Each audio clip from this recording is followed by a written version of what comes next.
Have you ever heard the question, if I gave you $1 million, what would you do with it?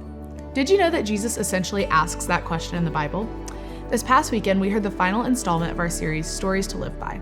And throughout the series, we've been exploring some of the parables or stories that Jesus taught in the Bible. Parables are a tool meant to communicate a deeper lesson or understanding through a simple illustration, and oftentimes had a surprise ending that would leave the audience thinking.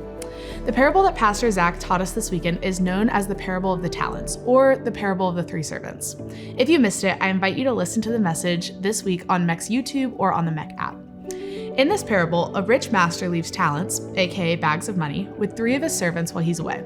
The first servant, who had 5 talents, worked hard and doubled his. The second servant had 2 talents and did the same thing. But the third servant buried his 1 talent in the ground and did nothing with it. When the master returned, the first 2 servants were praised for their faithfulness, and the third servant, well, let's just say the master wasn't happy. But let's talk about the roles in this story. Like I said, this is a parable, which means it's an illustration or a metaphor. So we have the master and we have the servants. The master represents God, and the servants represent us, you and me. The master, God, owns everything. The Bible tells us that fact in one of the books titled Colossians, which was written by a man named Paul to tell the people of the city of Colossae in Greece about Jesus. Listen to this. All things were created in him. He created everything in heaven and on earth. He created everything that can be seen and everything that can't be seen. He created kings, powers, rulers, and authorities. All things have been created by him and for him. Before anything was created, he was already there. He holds everything together. So if we know that God created and owns everything, including our houses, cars, money, food, phones, then where does that leave us?